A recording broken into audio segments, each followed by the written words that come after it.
Oi, pessoas! Nossa sétima conversa referente ao sétimo capítulo tem como tema trabalhar os papéis da memória, reeditar o filme do inconsciente.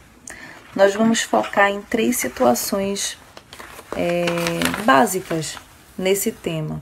A primeira, ela fala sobre o registro na memória não é voluntário, ele é involuntário. Ao contrário do que muitas pessoas acham, o registro da nossa memória, ele não depende da nossa vontade. Diferente de um computador, que para registrar uma informação ou deletar precisa de um comando, a nossa mente ela registra involuntariamente. A gente vai chamar isso de fenômeno RAM, registro automático da memória. Então, nós convivemos com as pessoas, nós vivemos o dia a dia, nós passamos por situações felizes, estressantes e a nossa mente vai registrando automaticamente essas informações. Tá? Questão 2. A emoção determina a qualidade do registro. Como assim? Quanto maior for a carga de emoção, mais forte é o registro na memória. Exemplificando. Você foi apresentar um trabalho e por algum motivo você ficou ansioso, nervoso e esqueceu sua fala. Então há uma carga muito grande de emoção ali. Tensão, ansiedade. Sua mente ela vai registrar aquela memória de acordo com o grau de tensão. Então, quanto maior a tensão, mais ênfase acontece ao registro. Da mesma forma, quando a gente está muito feliz, muito alegre, muito eufórico, quanto maior a tensão, maior é a carga do registro na memória. Qual é a importância ou a atenção que a gente tem que ter nesse registro aí? Tá, Sheila, ele acontece involuntariamente. Então, como é que eu vou interferir se ele for muito negativo? Existem 2 fenômenos aí, que é o MUC, memória de uso contínuo, e o MEC, que é a memória existencial. O que é memória de uso contínuo? É aquela memória que a gente sempre lê. Tipo, você foi elogiado. Então, você pensa, esse elogio vai sendo lido na sua mente várias e várias vezes durante o dia. No dia seguinte, ele também vai sendo lido. Então, isso é a memória de uso contínuo. São as memórias que a gente lê constantemente, diariamente.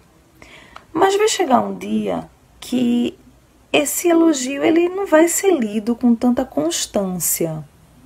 Você vai registrando outras situações, vai registrando outros momentos. E aquele elogio, ele não caiu no esquecimento. Ou melhor, ele não desapareceu da sua memória. Ele foi para uma área mais periférica, que é o ME, memória existencial. Ela está lá. Só que ela não está sendo lida com tanta constância. Então, a gente pode dizer que o MUC é a memória consciente e a existencial é a inconsciente. Ela está lá, embora você não lembre, tá? E o que é que isso tem a ver com a questão do registro? Quanto mais a gente aprende a gerenciar e administrar emoções e pensamentos, a gente também vai aprendendo e, de certa forma, modificando, não vou nem dizer modificando, mas a gente vai equilibrando o peso dos registros negativos. Vamos falar de maneira mais prática.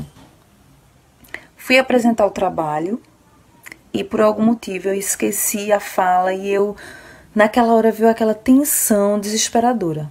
Mas aí quando eu exerço o DCD que a gente já falou, duvidar, criticar e determinar. Naquele momento eu respiro fundo, tenho consciência que eu estou nervosa, mas aí é a apresentação do trabalho, eu tenho consciência que eu estudei, eu vou simplificar, não preciso falar 100% aquilo que eu me preparei. Se por algum motivo eu esqueci ou eu fiquei ansiosa e e não estou conseguindo falar, eu tento administrar aquela situação para que eu apresente da melhor maneira possível e o registro na minha memória não fique daquele desespero, vou sair correndo porque esqueci. Mas não, eu ansiei, esqueci, mas eu vou apresentar porque eu domino o assunto, eu estudei para isso e eu vou conseguir falar. Quando eu direciono a minha mente para pensar dessa maneira, o registro que é involuntário, ele vai acontecer, mas ele vai acontecer de forma mais amena. Não vai acontecer daquela maneira, meu Deus, é um momento de extremo estresse, desesperador. Eu vou registrar de uma maneira mais tranquila, tá? Então a importância da gente estar sempre exercitando essa questão do administrar as emoções, do gerenciar os pensamentos, porque isso me ajuda na hora que a minha mente for registrando minhas memórias, para que eu não fique cheia de memórias angustiantes, tristes, depreciativas. Outra questão importante é, a memória ela não pode ser deletada, tá? Então, diferente de um computador, quando a gente não gosta de um texto, quando a gente não gosta de alguma coisa que a gente escreveu, a gente simplesmente vai lá e deleta. A nossa mente não faz isso. A memória ela vai ficar lá. Se ela for uma memória doente, e aí eu vou reler essa memória várias vezes, eu vou me angustiar, vou me entristecer, vou ansiar. Então, por isso cuidado na hora de registrar essas memórias. Eu ter estratégias para que quando elas forem registradas, elas serem registradas de maneira mais amena, mais saudável, tá? O que é que acontece também? Imagine uma situação que uma pessoa lhe magoou, ou lhe estressou, lhe aborreceu, disse alguma coisa que você não gostou. A nossa reação é: eu quero esquecer essa situação, se eu pensar nessa pessoa. Só que, na verdade, quanto mais você pensa em esquecer a pessoa, ou quanto mais você pensa em se vingar da pessoa, ou retrucar, né, devolver na mesma moeda, sua mente vai registrando tudo aquilo. Cada palavra, não, eu vou responder, eu vou revidar desse jeito, eu vou fazer isso, eu vou fazer aquilo. Sua mente ela vai registrando todo esse processo de raiva, de revidar, de pagar na mesma moeda. Então a importância muitas vezes que a gente fala, Augusto Cury ele diz isso, o forte é aquele que perdoa. Por quê? Às vezes a gente acha que o besta é que perdoa, né? É muito besta, vai deixar passar, vai deixar que isso aconteça e não vai fazer nada, não. Na verdade, quando você perdoa, a pessoa fez isso com você, tá? Perdoei, eu quero me libertar daquele sentimento. Você deixou pra lá, esqueceu. A sua mente registrou a mágoa, tá? Se entristeceu na hora, mas quando você perdoa e eu não quero me preocupar com isso, a sua mente vai registrar outras coisas. Quando você se propõe eu vou pensar numa maneira de como revidar. Eu tenho que responder. Não pode ficar assim. Sua mente ela vai registrando todo esse processo. Então imagine quantas memórias doentias você está registrando sem nem ter consciência disso. Então, perdoar não é ser besta. Perdoar é se prontificar a cuidar da sua saúde. Então, vê quem sai perdendo mais.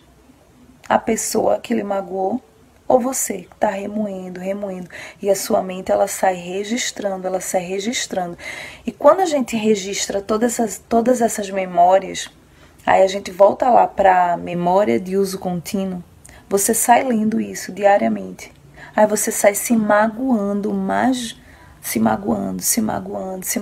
diversas vezes por pensar em diversas vezes como você vai revidar para aquela pessoa. Então vê como a mente da gente é um computador, na verdade, só que com algumas pequenas peculiaridades. Você não pode deletar, você não pode dar um comando para registrar. O que você pode fazer, o que nós podemos fazer é aprender e exercitar estratégias que nos ajudem a registrar nossa memória de maneira o mais saudável possível, tá? Tem uma frase muito interessante aqui que eu queria compartilhar com vocês. Se você não protege a sua memória, você não tem como ter qualidade de vida. A gente fala tanto sobre a qualidade de vida, a gente vê exercício, vê alimentação, só que qualidade de vida não é só exercício e alimentação. Tá aqui, ó. Quanto mais você cuida da sua mente, mais qualidade de vida você tem. Então a gente tem que lembrar disso. Foco para esse capítulo. Você não determina as memórias que são registradas. Você não deleta as memórias que são registradas.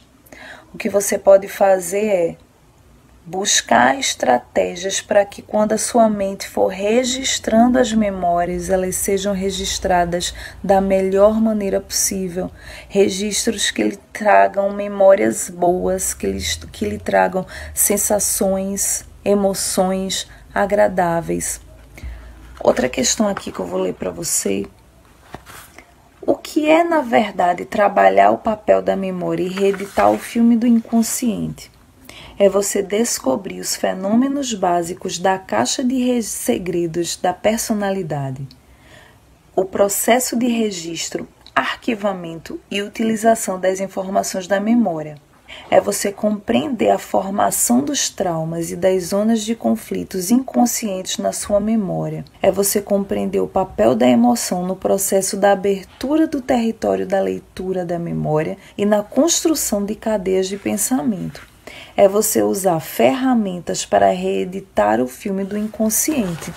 Então, quando a gente tem consciência que a minha memória ela é registrada involuntariamente e que quanto maior a carga de emoção envolvida, maior é a carga da memória registrada, eu vou buscar estratégias para que essas memórias elas sejam registradas da melhor maneira possível.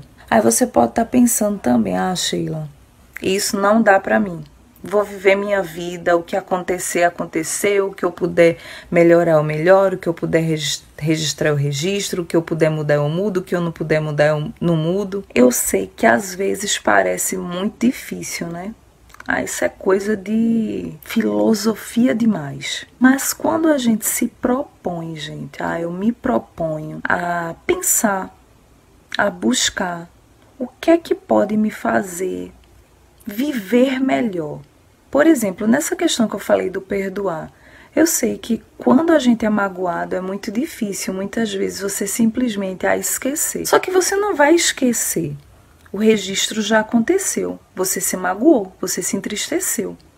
O que você pode fazer é buscar não registrar outras memórias que lhe magoem da mesma maneira que a palavra da pessoa lhe magoou. Então perceba que o que lhe machuca não é apenas a palavra da pessoa, mas é como a gente vai agir a partir dessa palavra, porque a memória ela está registrando tudo. Então, imagine, eu já registrei a palavra lançada que eu não gostei, a atitude talvez que eu também de outra pessoa que eu não gostei. Então eu já registrei isso.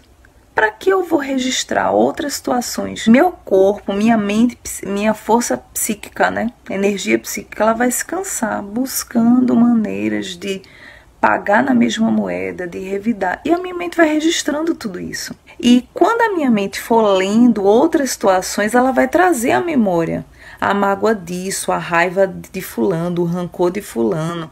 Então, a minha mente ela vai sempre lendo essas memórias. Então, para que eu vou ficar guardando, registrando situações que lá na frente vão me fazer entristecer, vão me fazer sofrer? Então, perdoe. Jesus foi incrível. Imagine você Você sabe que uma pessoa vai lhe trair. Foi a questão de Judas. Você sabe que uma pessoa vai lhe trair e você continua tratando a pessoa como seu amigo. Sabe por quê? Porque Jesus não queria perder Judas. Você tem um amigo que sabe que ele não está sendo 100% com você. Qual é a sua primeira reação? Condenar, criticar, rejeitar?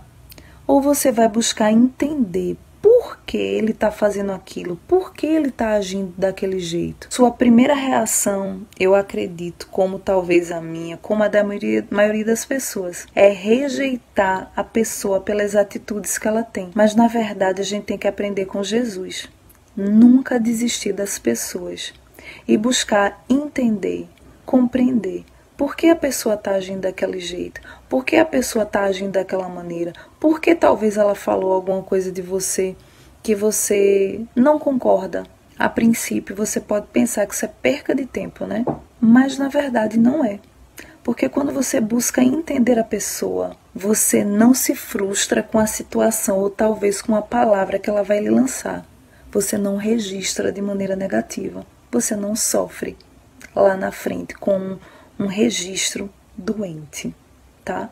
Então, compreender as pessoas, buscar não desistir das pessoas, também é buscar não desistir de você. É buscar crescer intelectualmente, espiritualmente. Então, não desista das pessoas. Busque registrar na sua mente, ajudar, direcionar, contribuir com os registros da sua memória de maneira positiva, de maneira que agreguem lá na frente, tá? Então, foi isso a mensagem de hoje, gente. Beijão pra você e até o próximo capítulo.